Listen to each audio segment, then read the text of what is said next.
Hey guys, I'm hanging out at Smith's Nature Friendly Farms and I'm going to show you our new greenhouse.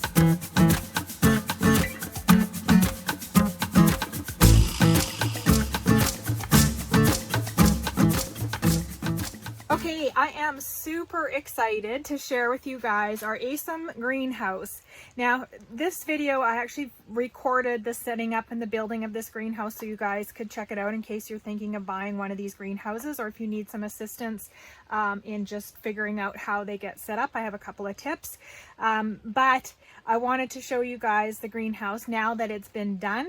I wanted to give you a little quick view of what it looks like as it's complete. So let's take a look around and we'll talk more about it.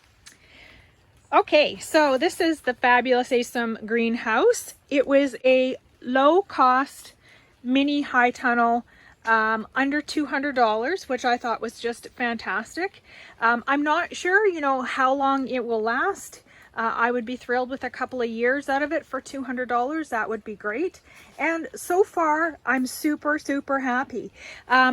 You'll see throughout the video some of my concerns with that it's not super tight. You can kind of see in here it's loose, but there's no pulling. It's raining today. It's actually rained pretty heavily and it's nicely rolling off the greenhouse, which is fantastic. If I had one thing that I would say is going to be maybe like a reason to consider, yes to buy, not to buy, the only thing I can see being a problem in the future is going to be this zipper. Highly going to be used because you're going to be in and out. As I've said later in the video, this becomes a pollinator trap, so I keep the door closed. Now, the zipper, I already noticed there's one little tooth missing. You can kind of see it right up here. Oh, you can see there's that one tooth missing. And it's crazy because it always catches. Well, it didn't catch that time, but it does catch.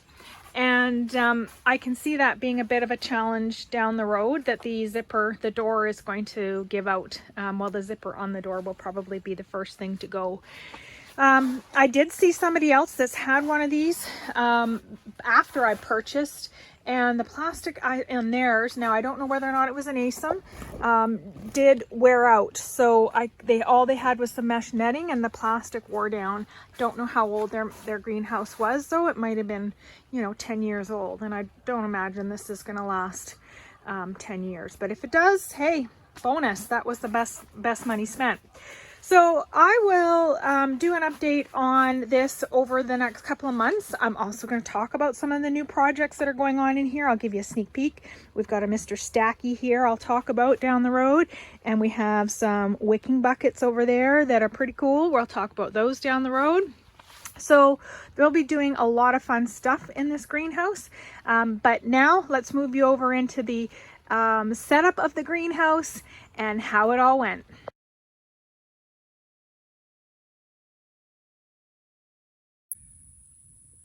All right, we have unpackaged our greenhouse, our little high tunnel from Aosom. Again, I have no idea how to pronounce it. The comments out of my husband's mouth immediately was, this is gonna suck. Mainly because there's no words in the instructions.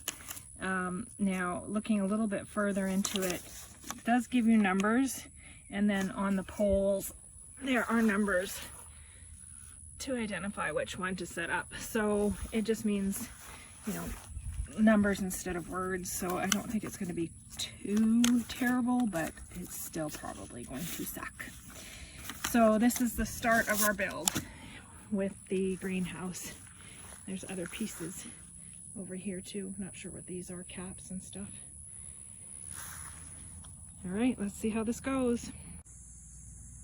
Okay, so our Aosom greenhouse is started, greenhouse / mini high tunnel, We have the framing complete, and overall it went well. So the instructions say it takes about 2 hours and it requires 2 people.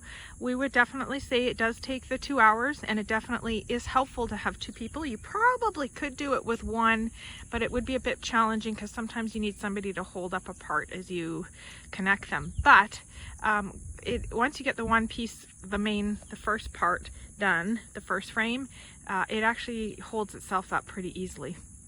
So we did make a couple mistakes. I'm going to highlight those so that if you are buying one and setting one up, it'll be a bit easier for you.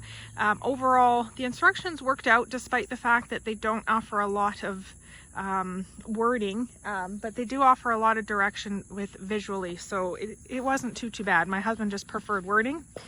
So let's take a look at our first thing that we ended up having to figure out. In this design, this piece is different. There's 2 pieces that are just like it. One that has to go down on the bottom and across, and this one had to connect on the inside like this, but it looks like it would wrap around the bar. But in order for the pieces to line up, and they're lining up, I'm going to stand back here, they're lining up with this pole. So unfortunately, when you're first setting this up, you're setting up this piece and you're not necessarily thinking through this piece that's coming into play. But you do need to very much think this through, because this pole really requires these pieces to have their holes where you need them so that you can attach, and these bits placed in the right spot up top so that you can attach. So first piece of advice, if you buy one and you're setting it up, is to pay attention to your pole to make sure that you're thinking through what this line needs to happen as well.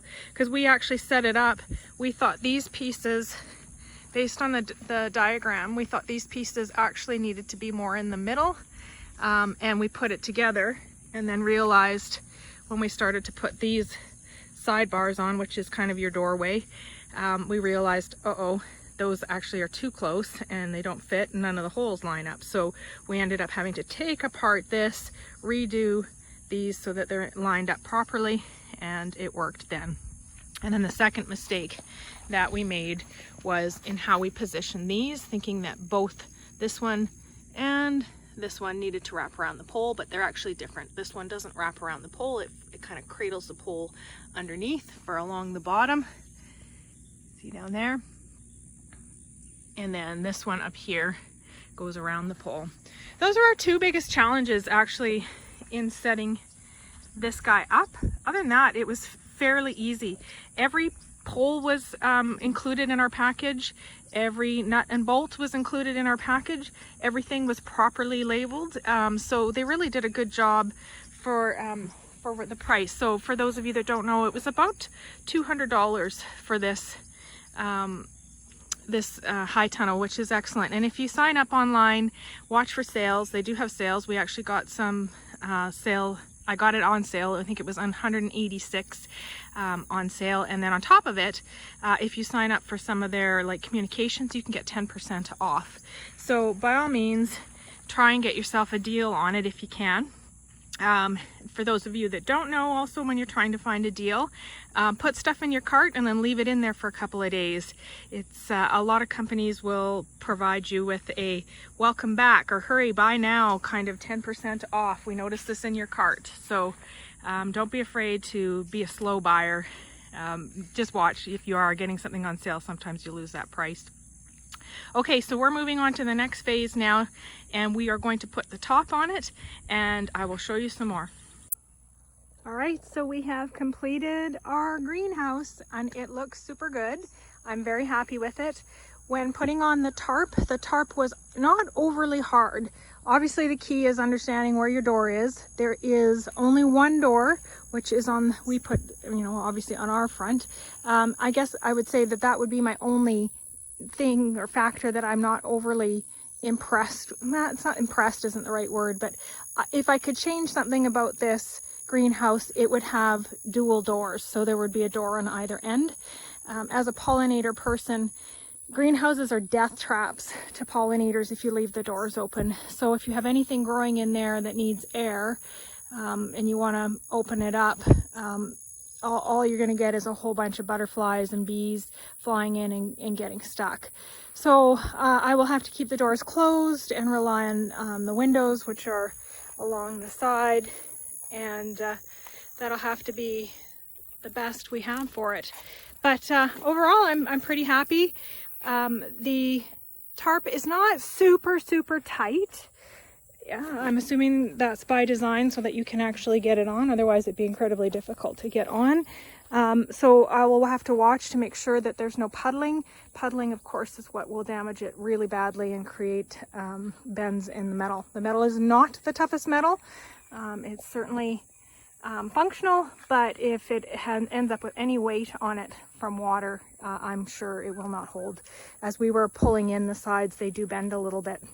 When you end up putting, here's your tip, when you are putting up your tarp, you want to try and line your zipper with those bars that are on your doorways. So that's one of the things to watch for as you're trying to pull them over. All right, guys. Well, that's it. That's the Aosom, I bet you Aosom. And that's the Aosom greenhouse. Looks pretty swell. I'm excited to get it going. Awesome, guys. Well, be friendly, be kind.